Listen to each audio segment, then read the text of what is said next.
Assalamu alaikum урматтуу менден программасынын көрүүчүлөрү. Мен азыр ушул Өзгөн районуна келдим. Бир жашнакай, 85 жаштагы жашнакай бир бактылуу эненин көңүлүн ачканы келди. Şükür. Сизди 85 жашты уктум эле 55ке чыккан эле бир эжедейсиз го, эне жапжаш көрүнөт экенсиз. Sadağa gideyim. Жо чынын айтам эне. 85 жашка окшошпойт экенсиз, спортсменкасызбы? Yok. Эч карыбапсыз го, эне эмне секрети бар? Hem sekreti dele. Bol bolsa gerek hem bana baldardın jakşılığı, kızlardın jakşılığı. Şular bardığı yere dep sıylap dursa, ısık çayıp verip dursa. Anan oşoluk olsa gerek men oyumda oşoldu. Yine Otumu jagıp verip dursa. Yine özünüz 85 yaşka çıkıp oturasam, şu kança balanı tarbiyaladınız, kança kızdı tarbiyaladınız degende özünüzün basıp ötken turmuş yolunuz turalı biraz koğrap beriniz ene. Men 58 yılı turmuşka çıktım. Oşondan başta böyle çalım erkek koy bağıtıyla et bağıtındağı. Sayız Yaylı malında odele koysanız, жүрдік sayız malında. Men basmagan yer kalgan yok kağılayın. Men kom çaban buldum. Kederdelek bana çakam menen. Ova. Kança toğunu bastım, kança saydı bastım, kança kırdı açtım dep koyunuz. Ova. Men basmagan mazar kalgan yok. İçpegen suum dele kalgan yok. Azırkı jaşoonu takır alıp mezgil mene salıştıra albayız. Ova. Azırkı gelinlerge hiç kanday kıyınçılık yok. Yok hiç yok. Jirgap kuğuna öyle yaşamadı. Tündesin ancak atelep. Tündösü hazır geliniz nan cevap yapmayı açık aytıp koyarım. Hazır yapmayıp gündüzlere cevap aladı. Gündüzlere cevap alamı. Gündüzlere cevap Tünde alamı. uktaş attılar ha. Tündes uktaşa. Sizde kızmatlı kılışkan çok bırak ha. Bul da ordun gelinleri. Gelinleri. Bul emi sizdininle gelinleriniz mes. Bul şu zamanın gelinleri şuna Ova. okalı değil mi? Bayağı Ova. kırda alga zamanga jaraşa tura ene. Tura. Yine kança olanız var, kança nevere, kança çevere. Kıvrası da vardı uktum sizde. 12 balalı olduk. Çalıköz. 12'den hazır Allah'a gereken iki kız iki kul getiverdi. Beşlerim versin o min Andan iki nevre kaldılar şükür. 4'ten baldar var. Men Allah'a evay şükür kılam, razı olam. Buna en çok gelinim. Sadağa geteyin. Anan hazır 5 oğlum 3 kızım var. 5 oğul 3 kız. Jalpı 3 kızım 8. var. Ova. Batır enesi sayene. Batırene mi? Batırene. Anan dağı neme kıldım. Bayağı etti tapşırgandan keyin 10 yıl tamakıda işledim. 5 yıl zübenoy oldum. Men göğemge kıldım balam. Жақсы şu. Oşol zamandın batırı dep koysak da жаңылышпайбыз. Sizlerde çey. Көп mehnetli kıldınızlar turab ene. Депутат kılıp şayladı.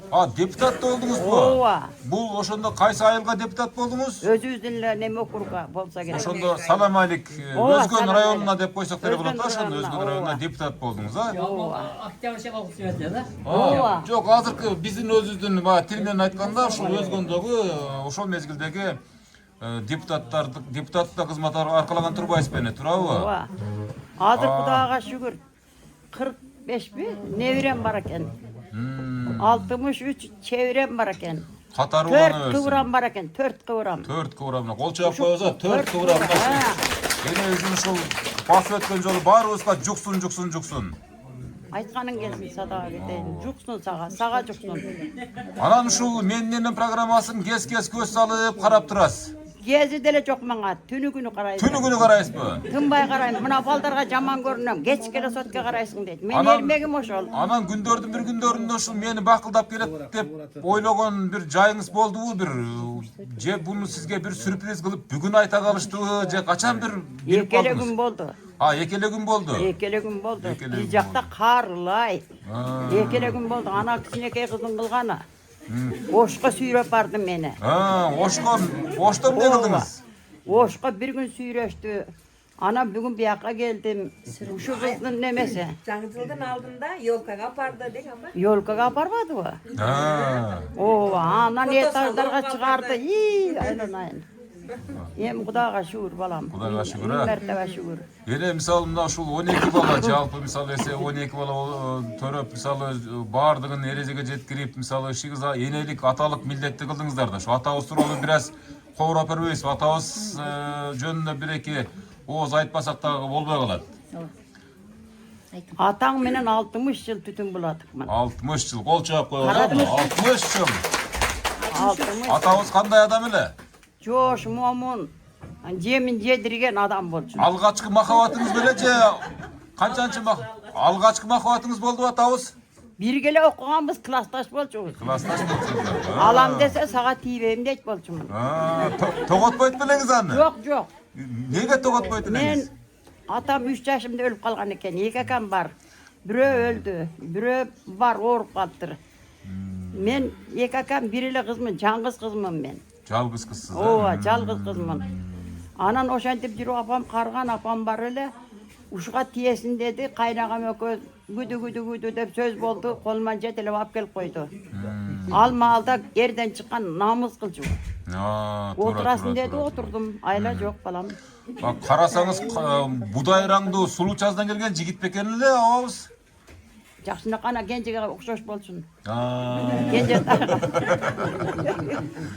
Ошо окшош болсун Кенжетайга. мезгилде атанын айткан сөзү, эненин айткан сөзү ок болчу эле, мыйзам болчу эле, эне. Азыркылар андай эмес болсо керек, эне. Азыр отурбайт.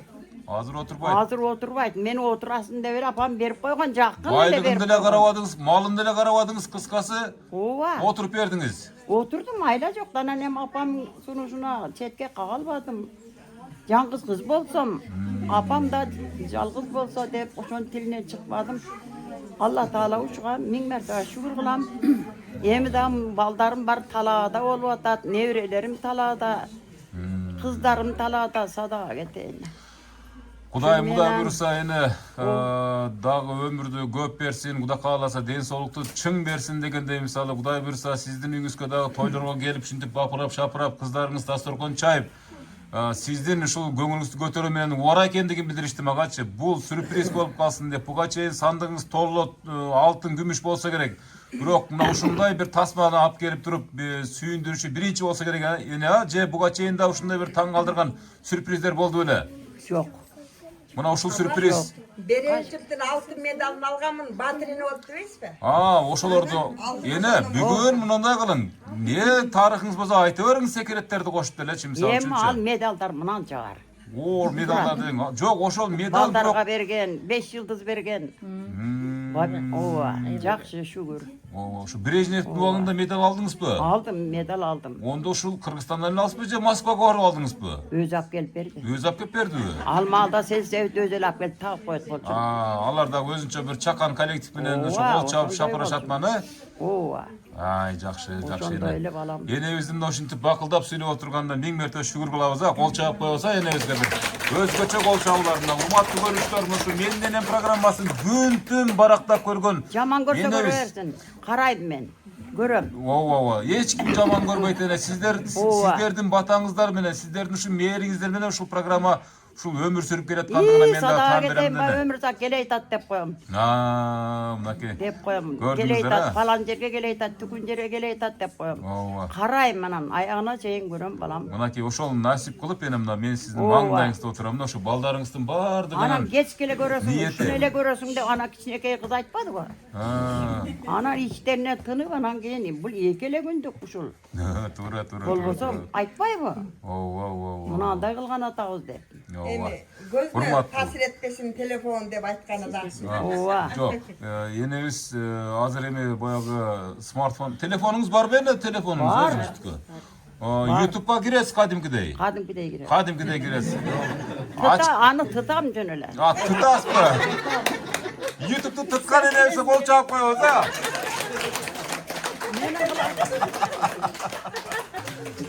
Менин кылган ишим ошол да, сууга барамбы, нан кыламбы? Ошодо эми буга чейин Ооба. көп эмгекти кылдыңыз эне. Кылсын Аябай калганын эмгекти мисалы үчүн, кылдым. туурабы эне? Мына кызым ошо жүрдү. Шүгүр балам. Суукта кирди, сууга чайкап, ошол маалда. Эми ал мезгилде ысык суу жок, ысык сууну ысытыш деле шарттар жок эле да. Азыркыдай кир машина жок деп коюң.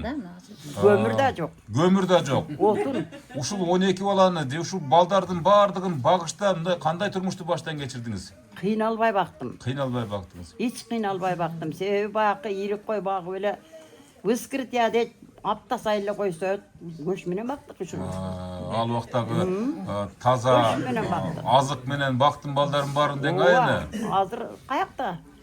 Bazardan 1 kilo 2 kilo alasın al, bir 5-6 günge jetpeydi. To'g'ri. Ayla jo'q tavalam. Ayla jo'q, biroq hozirgi zamondan shart shunday bo'lib qoldi dene. Chinni aytganda, bütçülep alıp kelebиz bardığınça. Anan ekonomik etip қолданабыз. Sizlerin uağızlarda bir koy soyduğunuzlar bütün ayıldı çakırıp durup bir ile salıp cep koyçilerinizdir de turab ene. Ananim ne? Hazır koy soyğanda qanday kılasızlar? Hazır koy soyğanda jetpey kalat. Jetpey kalat dene. Nevrelerim, çevrelerim Köpçülükte ne turab? Köpçülükte. Ümit kılat, bularga tanem etesin. Ene, hazır mına şu tuğulgan günün şarapatına, şu baldar kızlarımız biz gezektep söyleşip enebizin bir göңülüne göңül koşup güçüne güç kuvat bereli dep çamırıp duruşat da bardığı çoşulardan bir sözün uşunda bir muyup duyup uğup durunuz emi. Bu şu görsötüp ketkenden keyin daha bir 15 yaşka yaşarıp ketesizler kuda kalasaçı. Uşunu bir sizi uşu uqturgan, sizin aldığınızda oşolardı kutluktaştırgan geldim. Oşular bardığına söz vereyim ha, mına ki Aman ruhsat esen gelsen verseniz. boldu. Ova, mına kuda kalasa sizin batağınız bilen gayrı aman esen getip kalalım. Ova, baylığım da apam, beyişim de apam de oturamın. Apamın men orsam apam, menin canımda apam orsam men apam canımdamın. Hazır da men şu şunçalık apamçı ketpe canımda bol balam deyit. Men köpçülüğü men canında. Ova. Sizin apanız kadar adam. Misal üçün siz kaysı karakteri var sizde enebizin? Men apamdın karakterini ayta albayım. Apam öte mınday. Sözgö uşunçalık süйлөгөндөн көрө тасыңа жакшына сүйлөйт. Мен атамды тартып сал мындай кополдураак болуп калганмын да. Корсураксыз. Биринчи бала билбейм, атасын тартып калат окшойт. Эми корс деле эмесмин. Бирок эми мындай сүйлөө эрештерим атам окшоп кетет да. Баскан турган кыял жоруктары, мына үкөлөрүм ошентип айтат да, сиз атамдын өзү болуп калгансыз дейт. Enebиз кантип бактым мына ушул энебиздин баскан жолун өзүнүн оозунан сурап көрдүм. Бирок энебиз айтты, аны айтсак аябай том-том болуп узак болуп кетет деп кыска-нуска айтты да, бирок сиз мисалы улуу кызы катары кандай мындай бир сүрөттөй аласыз да? Мен эми ошо апамы өзү айтты. Мен атамдын баягы кызы катары айтайын, атамдын өткөнүнө 4 жыл болду. Ушул мен кичине эми жайлоолордо бирге жүрдүк. Мен кичинекей үкөлөрүм карайт элем. Анан апам көбүнчө баягы жайлоодо төрөдү. Жайлоодо төрөсө атам жайлоо өп коет. Кыштоого келип төрөсө кышта өп коет. Атам ушунчалык өзүнүн билген кой бербеген адам болгон да. Анан майлы дейт элек. Неврелердин атындагы бир үкам балалы болгондо 4,5 кило төрөдү келин. Анан ата деп сүйүнчүлөп келдик. 4,5 кило болду невреңиз. Десек, ой атаң көрү, андай болсо калык акыйыптай болуптур. Армияга барса баш кийим, бут кийим туура келбейт экен деп атын калык койгон. Андан кийин баягы атамчы китептерди көп окуйт эле. Байдылда Сарногоевдин китебин окуйт эле.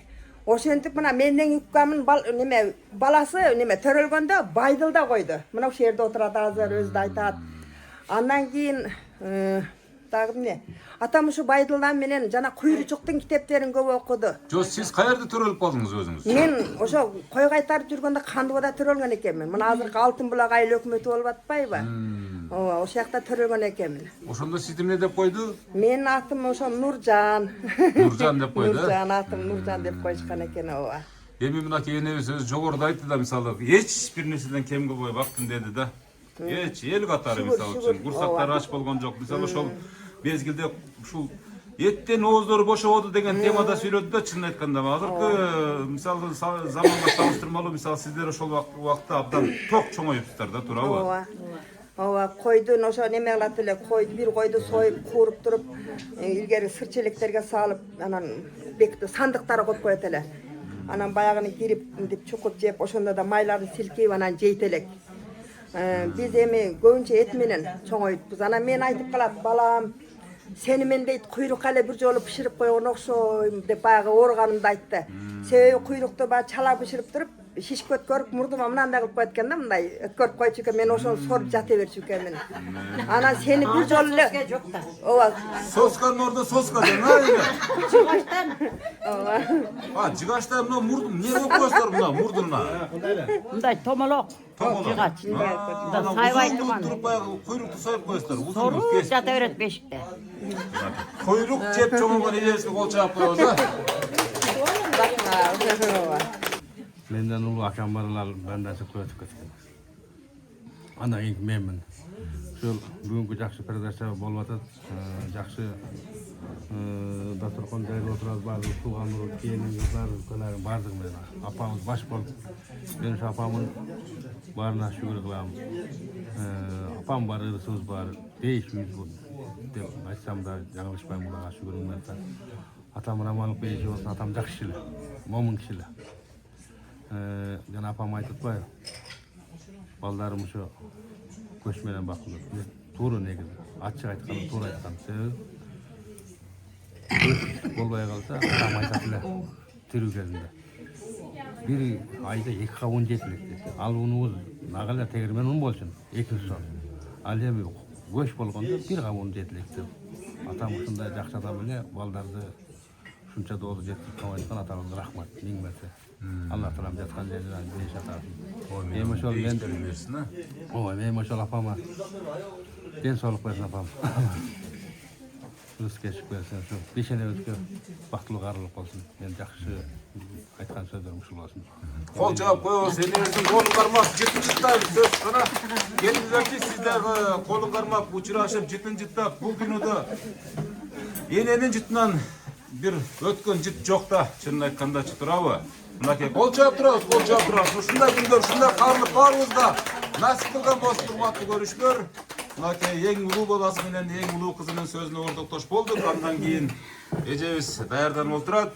Эжебизге да сөз берели, а? Ооба.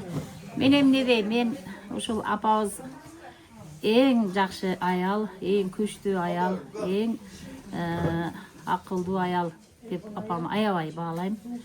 Biz hem kız bala uşul apabızды görüp çoğoygubuz kelет. Apabızdan aябай жакшы тарбия алды. Кудайга шүгүр, биз да аябай жакшы тарбия алады. Эң жогорку билимде болбосок дагы ошо эл катары турмушубузду баардыгыбыз алып кеттик. Кудайга шүгүр. Баардыгыбыз үй бүлөлүүбүз, бала чакалуубуз, неберелүү болдук.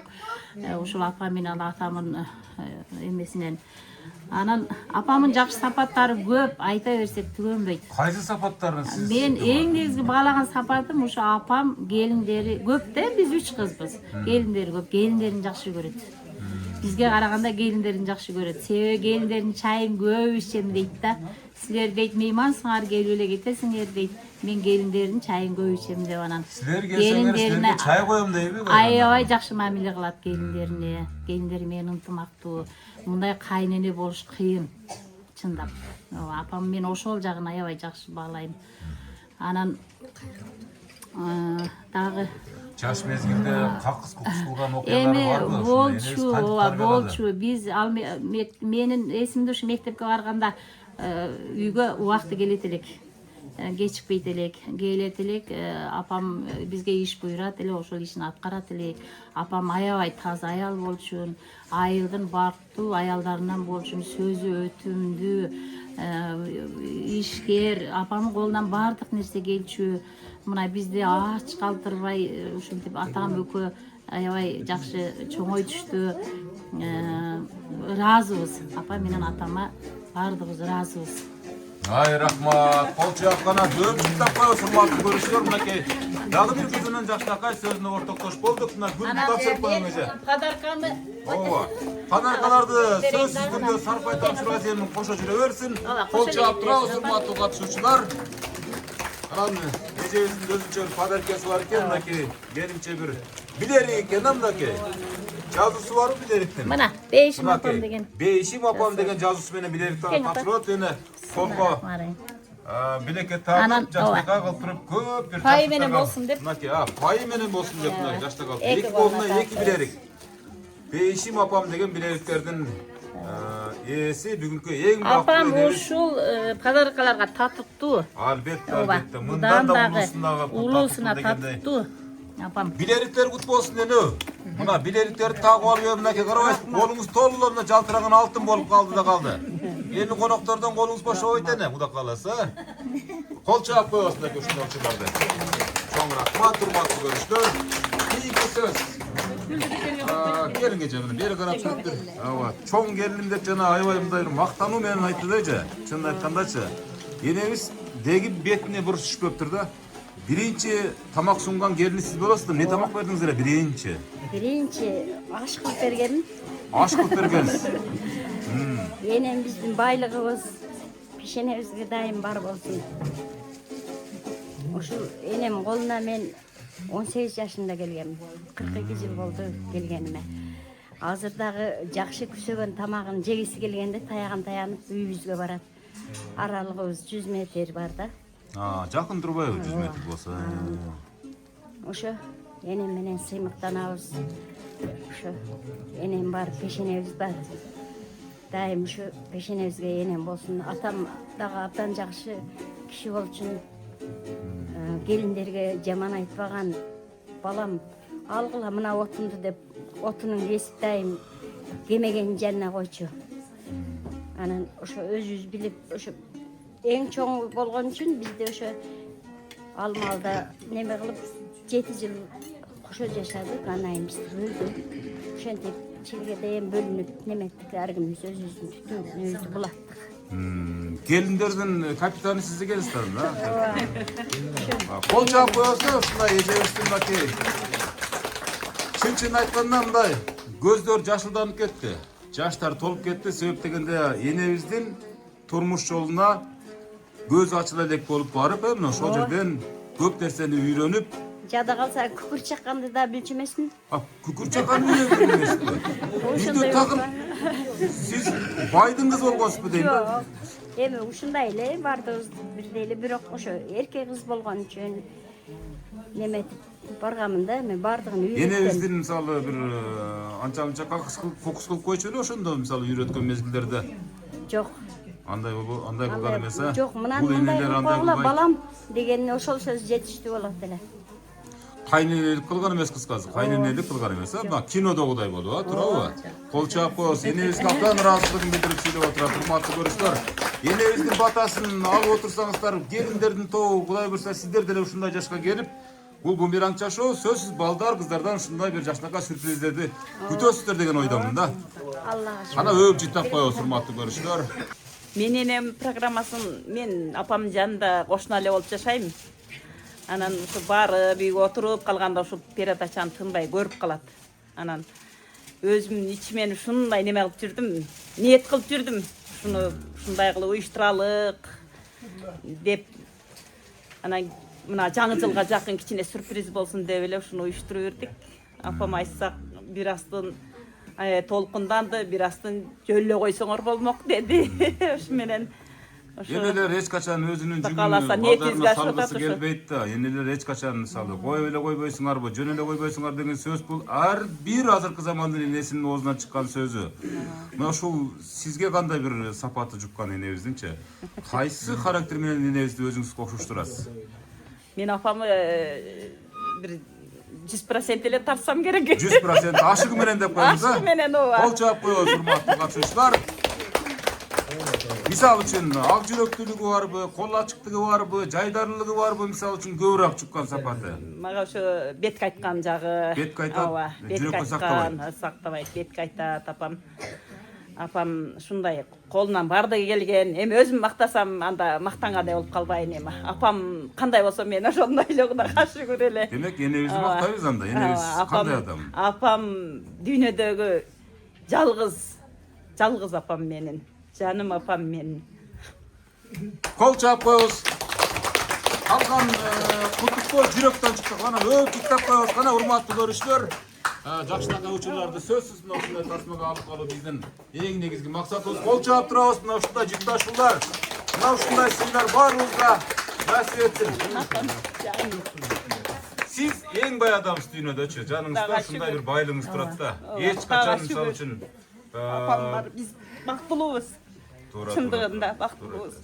Ушу тууган уруума рахмат бардыгына, ушу менин бир сөзүмдү неме четке какпай, бардығы бір қолдан қолтоп берішті ушу ыйлабайын дедим эле. Жок, бул жакшылыктын көз жашы турабы, кубанычтын көз жашы турабы? Дагы эми айта турганым ушу каалоо тилек кылып айтам абже ден соолугуңуз бекем болсун. Биз өзү абжем айткандай абжемдин апасы энебиз өкмөттүн жашында 112 жаш менен эсептеген. Энебиздин кызы абже сизге дагы бекем ден соолук, ушул энемдин жашын берсин сизге дагы. Анан мына жээндерим жалпы отурасыздар, бейиш эненин тамагында дейт, дасторкон жайып бүгүн абжемдин ушул бүгүнкү туулган күнү өткөрүп отурасыздар. Сиздерге дагы рахмат. Үй бүлөңүздөр менен аман болуңуздар. Дайым ошо жакшылыкта, жакшы күндөрдө Аллахым насип этсин баарыбыздарга. Чебересі өткен, бол чаап коебуз, чебересин сынбай. Азаматсыз. Мен чоң апама каалоо тилек айтып коеюн. Чоң апа бүгүнкү майрамыңыз менен ар дайым ушинтип биздин төрүбүздүн көркү болуп жүрө бериңиз. Ар дайым ден соолукта болуңуз. Карысы бардын ырысы бар дейт. Ошо биздин төрүбүздө ар дайым бар болуңуз. Ошо Сиздин тоюңузда дагы төрдүн көркү болуп, Кудай кааласа. биздин тойлордо дагы бар болуңуз, биздин тойлорго барыңыз. Той жакындап калдыбы? Кудай кааласа. Ана өчүп таппай отурмакчылар. Чебересинин сөзүнө ортоктош болдук мынакей. Көйнөк алып кийип коюңуз. Мынакей көйнөк алып кийип коюңуздар деген жакшылыкка бир кадамгесин берип кайтты. Бул торттун бетинде энемди эстеп жүрөмүн, сагынам нурдуу күлгөнүн. Энем бар жашоом жап-жарык, энекем сизди сүйөмүн дейт. Кол чаап коесуң, ушунда менин энем деген. Балдар кыздардын аттары Нуржан, Нурбай, Бекиш, Гүлжан, Нурлан, Нурила, Мирлан, Жайлообек, Кыштообек, Кенжетай дейт мынакей. Сонун көрүнүш. Кээ баланын пайгамбары сыйлаптыр дейт да, мисалы кандай сый көрүп атасыз мына? Жакшы, баа шүгүр.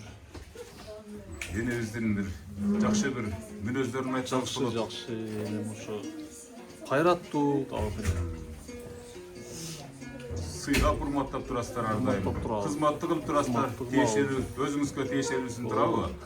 Бактылуу болуңуздар. Мына ушундай сиз дагы ушул журттан мисалы кыз алып, анан бала чакалуу болуп дегенде Кудай кааласа мына ушул учурларда сизге кайтсын, а?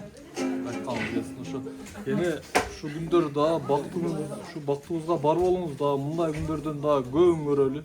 Кудай бурса. Мен айтканыңыз келсин. Сонун көрүнүш. Ана жигиттер келгилечи, небере чебереби? Чебере деп мен. Чебере экен, чеберелер мына карабайсыздар. Бол чапкы чеберелерге. Бүгүнкү майрамыңыз менен дайым ден соолукта болуңуз. Ушинтип биздин төрүбүз ар дайым бар болуп жүрөбүз. Бол чаап коебуз мынакей. Сиз да чебересе болосузбу? Неберesi, экөөңүздар бир сүйлөп туруп анан баартыр бир өөп чыктайбыз энебизде. Эне майрамыбыз менен бүгүнкү ден соолукта болуп биздин жүрүү. Бул Кенжетайдын уулу орточусу. Бар болуп жүрө бериң эне. Биздин тойлорубузду көрүң. Аман болуң эне. Ана барып туруп, ардан соң көрүш, энебизди жаштап алып туруп өөп чыктап, колдорунан кармап, урматтуу көрүштөр, чеберелери, неберелери менен кошо, мойтуп жакшынакай кылып туруп, багып чоңойткон неберелеринин сөзүнө ортоктош болдук. Эне ушуларды да бактыңызбы ушул небере чеберелердин бардыгын? Мына Жаңбай колунда. Бул Кенжетай баласынын баласы. Азыр деле мына ушу колуңузда. Колумда ооба. Дуаны берип, насаатты айтып чоңойтуп аткан чагыңыз. Тынбай берем. От жактыбы берем. Үйгө келди, чыкты, бардыгы учуларда бере бересиз. Бере берем. Азамат кол чаап турасыздар, ушундай. Бар, кана. Эми бир ошо туруп туруңуздар. Ушундай турабыз, урматтуу көрүштөр. Мен сиздерди ким деп тааныштырайын? Келин. Анда өзүңүздөр тааныштырып баштай бересиздер. Энебиз бүгүн мактайбыз, жарылып кеткенче мактайбыз. Чынын айтканда ушунчалык жакшы сөз арнайбыз. Энебиз абдан оң кулак сол кулак угуп турушат. Апа, 85 жашыңыз кут болсун. Кудайым сизге ушу жашты кут кылсын. Будан да көп узак өмүр сүрүңүз. Ошо неберелериңизден, чеберелериңизден жакшы күндөрүнө, тойлоруна сыйларын көрүп жүрө бериң, апа. Оорубай, сактабай. Канча жылдык келиндик кызмат бар? 30 жыл ашты. 30 жыл ашты, кол чаап коебуз, урматтуу катышуучулар, урматтуу көрүүчүлөр. Enebizге Кудай бурса энебизде мына жаш келиндердин катарын толуктаган келин катары да канчага чыгарам деп кубаттанып турасыздар энебиз дагы. 100 ассын. Омин. Төрүбүздүн көркү болсун. Ола. Ушул төр энебиз бар үчүн төрлөр дагы көрүктүү да, чынбы? 3-чү келини. 3-чү келини. Кана улап туруп анан чогуу тапшырабыз. Баардык подаркалардын баарын тасмага алып коеюн деген ниетим бар. Мен нерesi? Мен тайнеме калып эле айтып коеюн. Келбей жакшылыктар өзү келсин, башкалар сактанарлык бакыт берсин. Кудайым бардык жакшы тилектерди сизге жана сиздин уул кыздарыңыз, небере чебере, күйөө бала, келин кыбыраларыңызга берсин. Тайнем үйүбүздүн шамчырагы болсун, төрүбүздүн көркү болсун, пешенебизде дайыма бар болсун. Жана бардыгыңыздарга бүгүнкүдөй жакшы күн каалайм. Баарыбыз бирге болойлу. Жакшылыктар болсун дайыма. Чоң рахмат. Мынакей азыркы мына ушу келиндин сөзүнө маани бердиңиздерби? Абдан сонун ыр токуптур чынын айтканда. Ырды эми укпай калсаңыздар мына ушул видео программадан угасыздар. Ушул ырды өзүңүз токугансызбы? Азыркы ырды. Жан дүйнөсүнөн чыгарган ырын айтып берди энебизгечи. Канчанчы келин болосуз? Небере кыз болот турбайсыз? Небере кызы? Мен 3-чү неберesi. 3-чү неберesi болосо, ошон үчүн биз баштаганда өзүңүздөр тааныштырып баштай бериңиздер. Кээде катасылык кетип калат экен, кечирим сураймын. Ошондой эле жалпы небере кыздардын атынан биздин чакан белегибиз бар эле, баарыбыз тапшырып коелу. Кана тапшырып коюңуздар, урматтуу көрүүчүлөр. Келиңиздер кана. Мага бир көрсөтүп коюңузчу, анан бул шакек окшойт да, мынакей. Шакек, алтын сыйкы, шакек. Мына жалпы неберелердин атынан кол чаап коебуз. Кол чаап турабыз, мынакей сонун болгон. Бери карап туруп бир ооз сөз кошуп коюңуздар эми кана. Ушу энебизге арналган бир жаштакка калуу тилектен дагы жаадырып дегендей кана. Биз биякка кошулабыз. Ол эле айткан. Болду, эң кыска сөз үчүн куттуктоо үчүн кол чаап коебуз. Ана бери карап коем, бир куттуктап коюңуз эже. Бир ооз куттуктоо сөз менен сөзсүз түрдө программа бул. Эртең көрөсүздөр дегендей, энебиз көрөт дегендей. Мен небере кыз болом, чоң балдардын чоң кызы болом. Энеме ден соолук каалайм, азыркыдай кайраттуу болсун, пешедебизге бар болсун. Биз энемдин тарбиясын алып чоңойгон кыздарбыз. Кудайга шүгүр, тиргеликти кылып энемен үлгү алабыз. Ошо энем ар дайым ушундай төрүбүздө жүрүшүн каалайбыз. Азамат, кана бир-эки ооз сөз сиз да кошуп коюңузчу кана. Келиңиз кана бир-эки ооз сөз, куттуктоо сөз. Ошо энеме ден соолук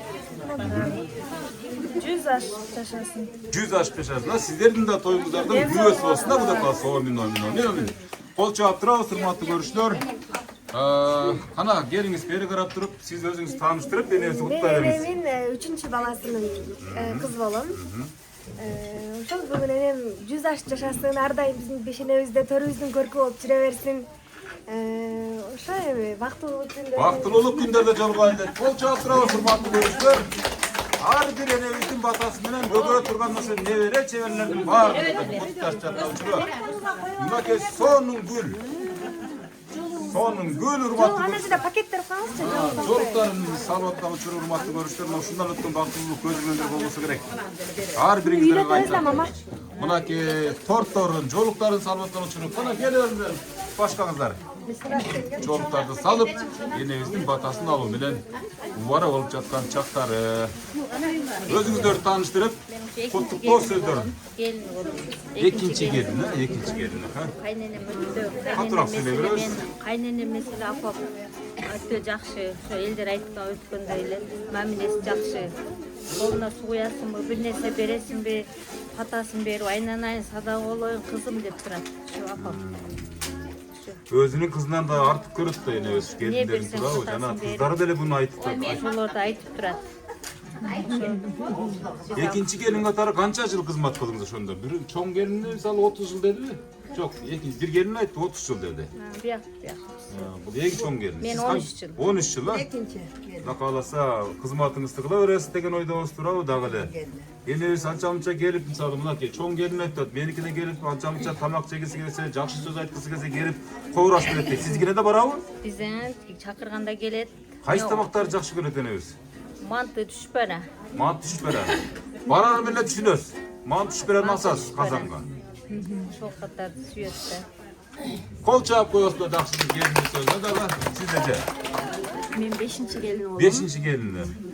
Апам ден соолугу болсун, өмүрү узун болсун, ушу 100 ашык жашасын. Ушу апам аябай жакшы аял. Биз ошо апаман үлгү алып жүрөбүз. Ошо чалым апам эмне жегиси келсе ошо мага барып ошо айтат, мен жасап берем, ошо эмне жегиси келсе. Ошол Kıskası baktılуу gelinlerдің қатарын толуктайм деп айтасың, мисалы, туурабы? Кол чаап койбосо Yine özde kucaktab, çıttap, kolun karmap, öp çıttap koyuyoruz buldu. Kağıda sağ Hurmatlı görüşler Nakey, en жақшы көрген gelinlerinin sözlerine ortaklaşma oldunuzlar, hurmatlı görüşler. Enebis bolsa har bir sözge muyup duyup, baktılуу ekendigin sırtынан nemna bizge sezdirip жаткан учуру. Siz kimisi olasiz? Мен эң кичинекей келинмин. En kişineki yerkeleyiz mi dağılı gelin katarı? Kaç yerkeleyiz? Pensiyanı alıp dururuz ana şuna. Пенсия биздин колдо да. Ha, pensiya bizden kolda kol çabuk koyuyoruz. Апам айта келсем эң бир золотой аял. Бетке айтат, билбегенди билдиртет. Жашаганыбызга 24 жыл кетип атат, кошо Кудайга шүгүр. Апам бактылуу аял. Келиндердин бардыгы жакшы. Апа дегенден башкасын билбейт. Ошол атам эң сонун ата болчу. Мен колундагы келинмин да. Не дейм эми? Жакшы, баары жакшы, сонун.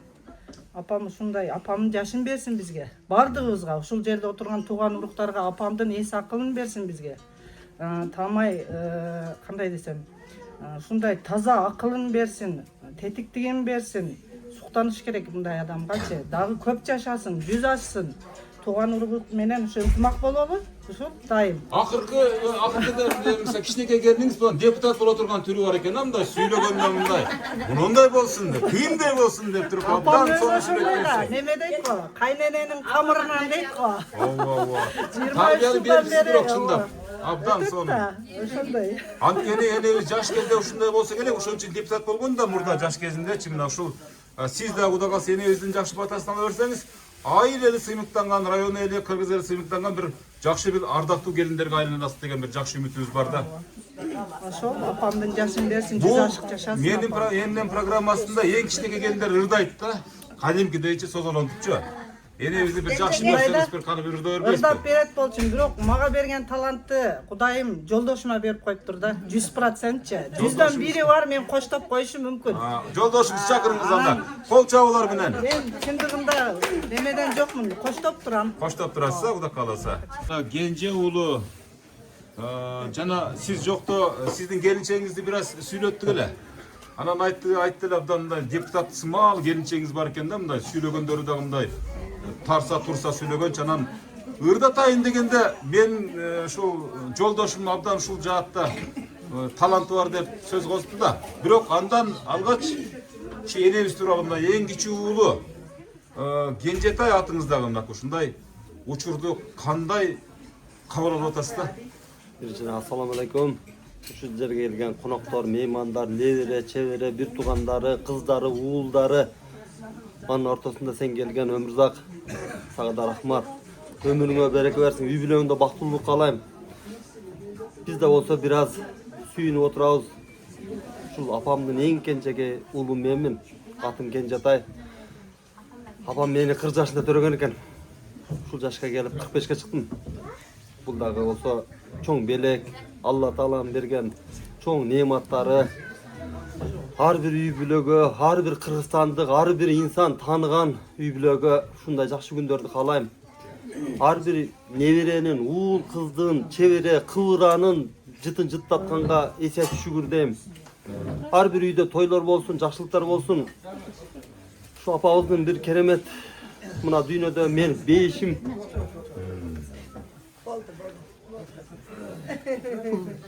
Жобул толкундануунун Бул бейиш Алла Таала бизге жараткан Алла Таала бейиш энелер тапан астында деген Men beyişim var. Bu beyişte yaşayım. Bu dünyada.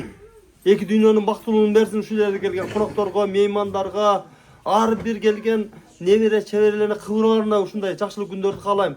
Senin dagы үй бүлөңгө бактылык каалайм. Рахмат биз сыйлап ушул жақшылыгыбызды бөлүшүп келген өмүрзак сага дагы бактылык каалайм. Ар бириңиздерге жақшылык каалайм. Апамдын өмүрүндөй баардыгыңыздарга өмүр берсин. Ушундай ар бир жакшы күндөрдү көрсөткөнгө ар бириңиздерге тойлор насип кылсын. Ушундай небере чебере кыбыраны көрсөткөнгө ар бириңиздерге насип кылсын. Рахмат. Мен. Урматтуу көрүштөр, эң кенже урду мисалы. Абдан сонун сөздөрдү сүйлөдү. Чынын айтканда, мисалы үчүн атым да кенжетай дейт, өзүм да ушул үйдүн кенжесимин дейт. Апаман өткөн байлыгым жок дейт мынакей. Эң мисалы Кыргызстанда канча бай болсо дагы башка мамлекеттерде айтпай эле коелу. Алардан өткөн сиз байсыз да. Аягында бир чыгарма аткарып берейин дейт. Байлык бир аз агып кеткен суудай. Өмүр бул бакыт, ден соолук бул чексиз неамат. Ар бириңиздерге ден соолук, бир туугандарым, ушул жерде келген меймандар. Ар бириңиздерге ден соолук үчүн, жаштыгым үчүн мен бир жөнөкөй бир инсанмын. Силерге ден соолук каалап, ден соолук ырын ырдап берейин. Азамат кол чабуулар менен жакшы кулак салып туралы. Жаралданга жараласын ден соолук. Көп байлысыз. Асыл байлык алтын болуп кең болуп. Чындыгында адам кылган адамды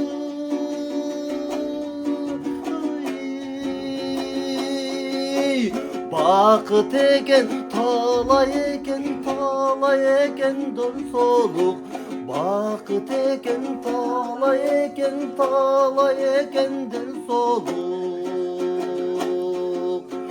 Ойлоп сыздап кетти кабырган,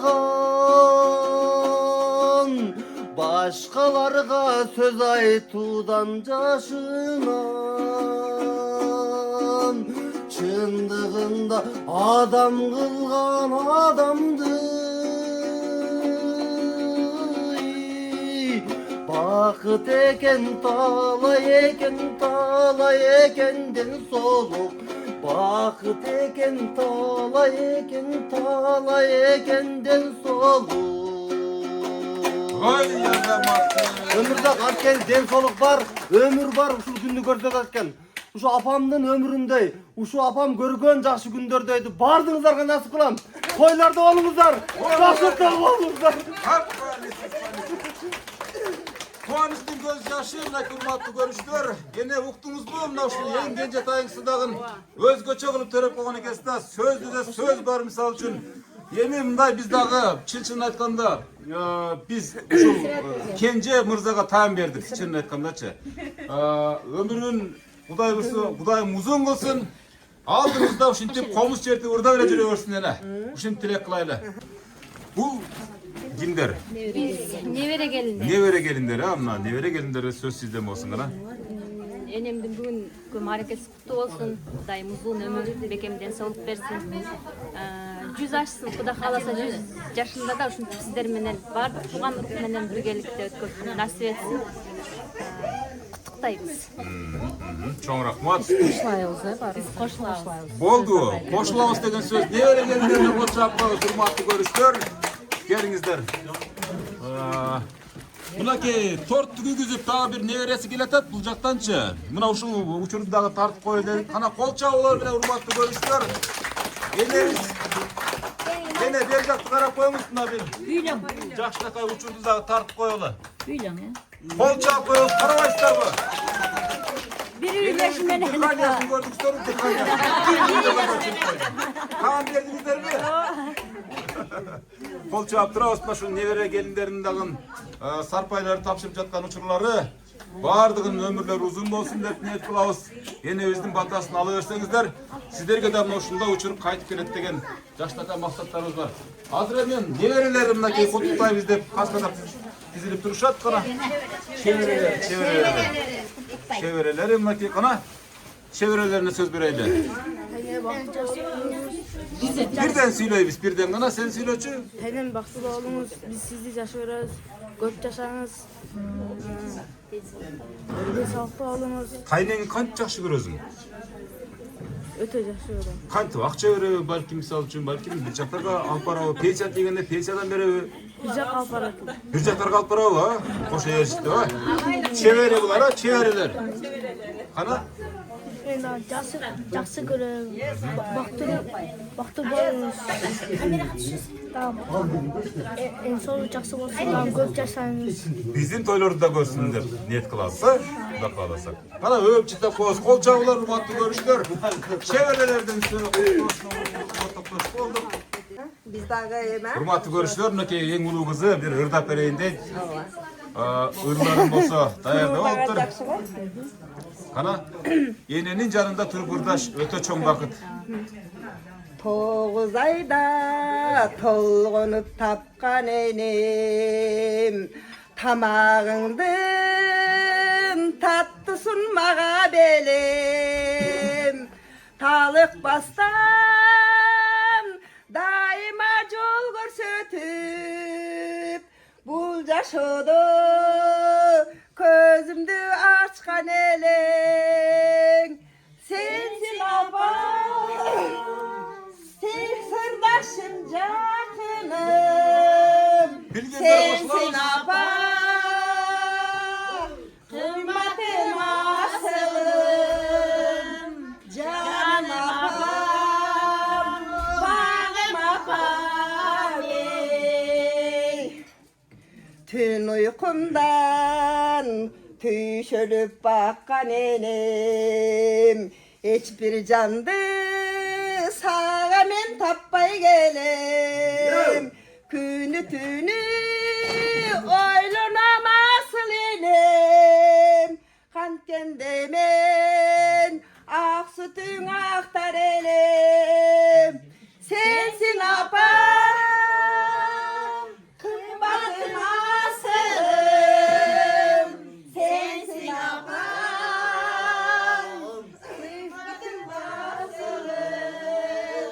canım apam, bağım apam Vay rahmat, hurmatlı görüşler. Bu şunçalık sый bolsa, şunday sый bolor, mundan da artık bolsun hurmatlı görüşler. Misal üçün baldar kızları janında turup, şunday jaşnakay tuyu sezim menen şunda muyup uğup turgan enebizindagi ömür uzun bolsun deyip, şunday jana jogorda sözlerde aytpady mı? Men emne üçün kartagan emesmin depçi. Muna baldar kızlar muşintip tursa, жылуу çayın gelinlerin sunup tursa, hiç kaçan men kartaymayım dedi. Turabı. Görse bu fakt eken, çınlı aytma, bu çındık ekenine. Kuday verse bu жүрüşte siz 100'den aşarsınız. Bir yeriniz ayakta 100'den aşıram. Kuday verse depçi. Oşol gündür nasip kılsın. Omin. Hurmatlı görüşler, yeni vizdagın ırdatkanga uçur gelip kaldı da oylayım. Anan ağa çeyin men ırdap berem dep bir neveresi dagı bir söz başlap kaldı. Kana? Tutanıp kuyup bugün ot bolup çalındadım. Dayıma cığıp жүрgün kaygıga bağınbadım. Özümdü erikti sezip merimge balkıp durdum. Ankeni beyiş juttu enemdin canındamınay. Enemdin koynundamınay. Hoppali siz kol çaptırağız. Çoğuydum oldu deme, jastığın esnedeyin. Esimde turat talep, olçasız çapçaş gelin. Özümde erikti sezip, merimge batıp durdum. Ankeni beyiş juttu, enemdin canındamınay. Enemdin koynundamınay. Çoğuydum oldu deme, jastığın esnedeyin. Esimde turat talep, olçasız çapçaş gelin. Özümdü böbük sezip, merimge batıp durdum. Ankeni beyiş juttu, enemdin canındamınay. Enemdin koynundamınay. Azamatsız. Hurmatlı görüşler, kol çuvalı sırasında son görünüş. Siz kaçıncı klasta okuysiz? 11. klass. 11. klasta kızlar kol çabılar, ummatlı görüşler. Ben oylaptım. Студентка екен депчи, чынын айтканда аптанын сонун көрүнүш мынакей энебиз мыкты неберелерди дагы балдардан сырткары тарбиялап чеберелерди кыбырларды тарбиялап жаткан экенсиз эне. Ошон үчүн мына карабайсызбы сиздин тарбияңыздын жыйынтыгы мына ушулар эне.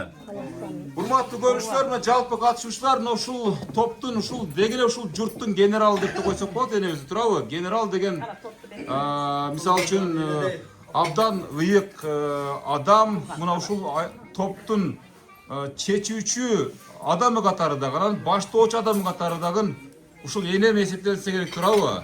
Энемден башка эч бир жогору орунтан бир Алладан башка эч ким жок деп эсептейбиз. Андан кийинки эле ушул адам. Эне өзүңүз мына ушул менин эне программасын такай тынбай барактап көрөт экенсиз түнүгүнүчү.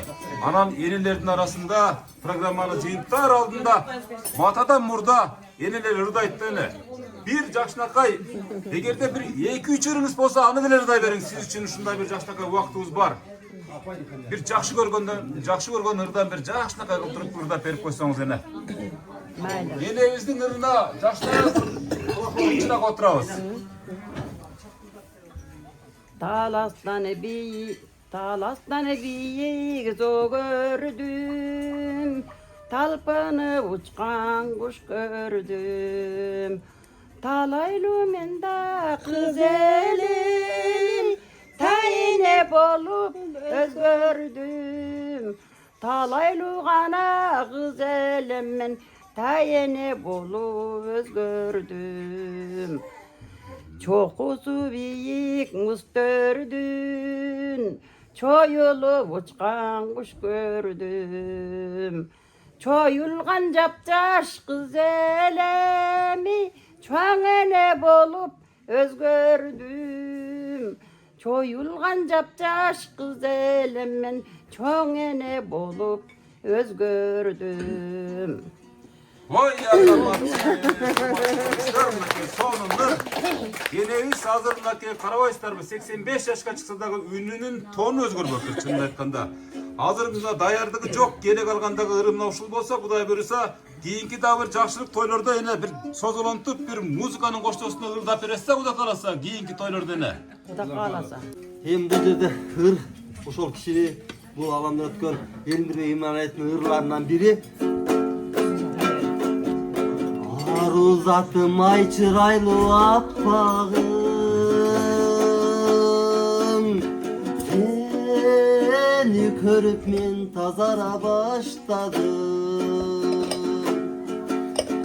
Kareginde jürgön eken katılıp, ay men bir jogotgun asmanım. Kareginde jürgön eken katılıp, ay men bir jogotgun asmanım. Karaylagan gözleriňe nur tolup, kayra başta tögüleyin nur bolup. Kayran jaşty ötkönçe, kayrılbastan ketkençe, karındaşım kagılayın, aylanayın maga bir joluk. Bir uculan soylop ötüp sүйүмөн, bir zamatda oyron bolgon dünüyüm. Özüň menen ayık çuday sezilip, ay özüm bilmem nege mınça sүйünöm. Karaylagan gözlerinden nur tolup, kayra baştan tögüleyin nur bolup. Kayran jaşty ötkönçe, kayrılbastan ketkençe, karındaşım kagılayın, aylanayın baga bir joluk. Yurtmandarım jolsun emdar. Ansıgандай дос. Ömür bul belek. Жашоо да белек да. Мен балалыгым сенде да болгон. Менин балалыгымда апам 40 жашта төрөп бала болдум дос. Балалыгым ушул менин балалыгым балдарым өттү. Ушул балалык деген бир инсандын ыры бар да, менин эмес. Asıganda balalığımdı baldarıma taştayım. Meyman bul dünya. Barınızlarga ömür, den soluk kalayım. Uşu yerde apamdı görgön, yevere, çevere, kıvıra, balgan insanlarga ömür kalayım.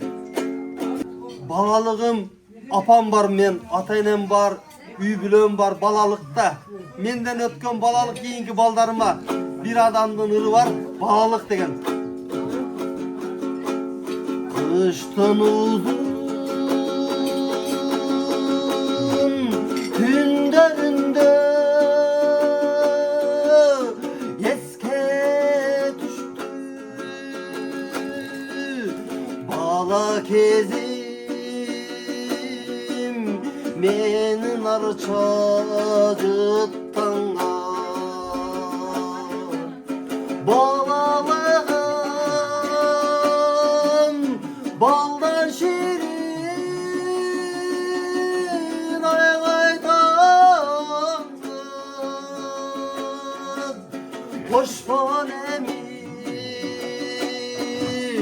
hoş falemi balalığım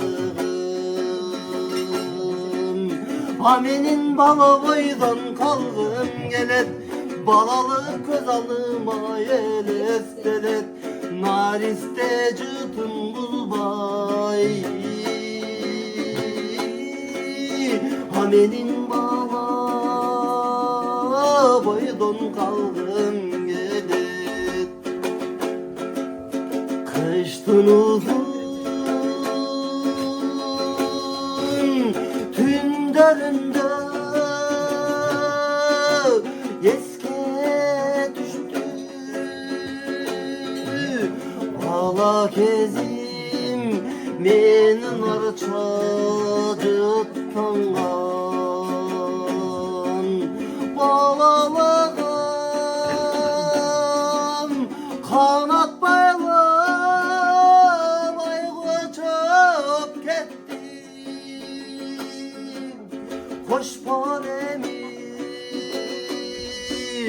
hoş polemi balalığım Hamenin bala boydan kalgım gelet balalık göz aldıma elestelet nariste cıtın bulvay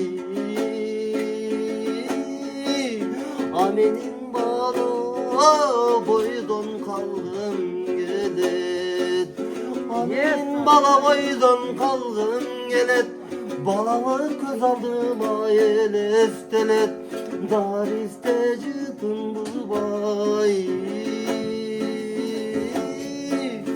Amenin bala boydan kalgım gelet Anam ayna ho Oba siz var balamın da Aldan jüregi yumuşak bala kende. Sonuncu geldik yani. Malades, azamatsın. Sonun. Amca. O amca. Tuğulgan gün kutlu olsun amca. Ушундай туган күндөрдү жаңы жылдын алдында өткөрүп жүрөбериңиz. Сизге жаңы жылдык дагы жаңы дем. Төмөнкү чыгарманы кабыл алып коебуз а. Энекем дегенди амжа. Ana төмөнкү чыгарманы кабыл алды. Enеkem.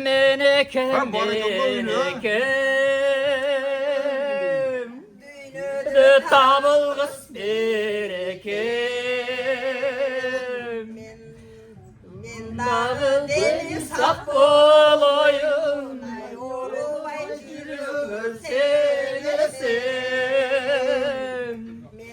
Deli sap olayım. Vay amcasın sen yüreğim. Vay rahmat. Ay asmandın borunda altından şakek kolumda ırda samırda koyuyun baldarımdın doğrunda gün asmandın borunda gümüştün şakek kolumda ırda samırda koyuyun gelin kızdın doğrunda deyip oldu olama.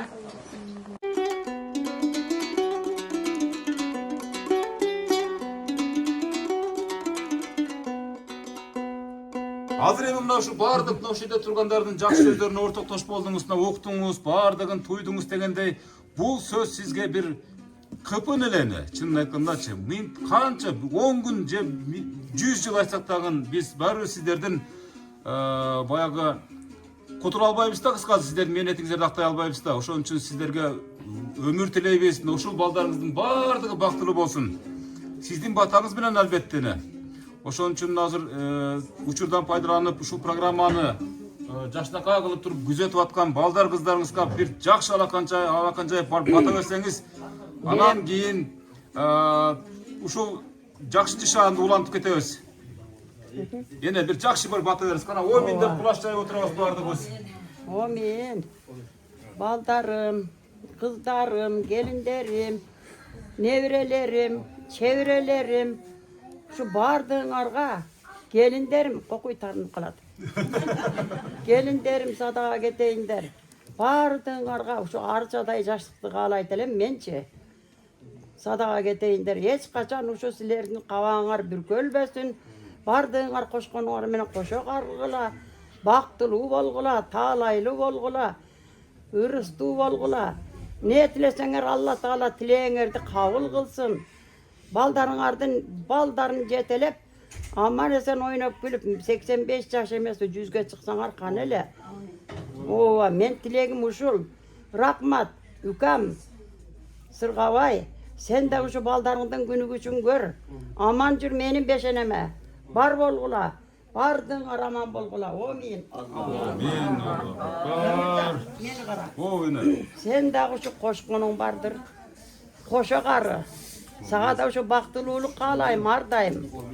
Sadağa geteyin, kızların baktılı olsun, ömürlü olsun, baldarın talaylı olsun, zovalon götürülsün. Mından da büyük daracağa jet. Yolda yürüsün, yolun ışıdır, yoldaşın kızdır atak oldasın. Amin. Allah. Beni programa jaktı mı? Jaktı. Anda men maksatma jetken bolumda kol çağıp koyasın. Programa jaktı. Urmatlılar, bugün mınake yenемизди болушунча, акылдын жетишинче, энергиянын жетишинче биз мактаганга аракет кылдык, бирок бул менен гана чектелбейт деп ойлойбуз. Кудай буйруса энебиздин алдында мына ушул кыздар балдарынын жакшы ниеттери, небере чеберлердин баарынын жакшы ниеттери бар экен. Мындан да сонун сюрприздерди уюштуруп, ошол күндө дагы мен ушу бакылдап келейин эне сиздин алдыңыздачы, Кудай кааласа ошол сюрприздерди мындай коомго, мисалы баардык ушу муунга жайылтуу максатында ага чейин күчтүү туруңуз, кубаттуу туруңуз эне. Кудай кааласа эч качан оорубаңыз. Программанын ушул жыйынтап жатып сизге ушул биздин жамаатка, биздин ушул менин программасына бата бергениңизге да биз абдан ыраазыбыз. Бар болуңуз, бай болуңуз, эми эң негизги ден-соолук каалайбыз сизгечи. Мына ушул баардыгы ушул ниетте болсо керек деп турабы? Омин жакшы туруңуздар. Кийинки жолугушуда жолукканга чейин. Аман эсен туруңуздар. Жакшы бар. Жакшы калыңыз эне. Жолдошун кыздар атак болдосун, ак жол. Amin. Sen.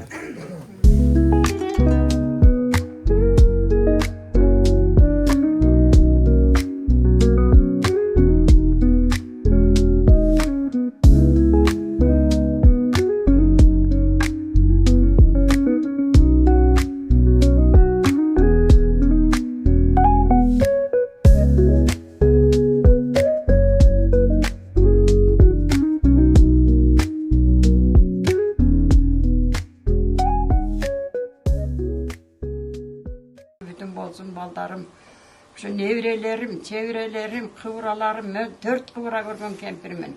Şu baldarıma bak versin, baktılı olsun, talaylı olsun, ömürler uzun olsun. Men üşündüp gelip emeti atkanına men bugün ayavay tolkundanı özümce göynöme batmay duram sada olaymışlarım, ömür uzun olsun, amin Allah.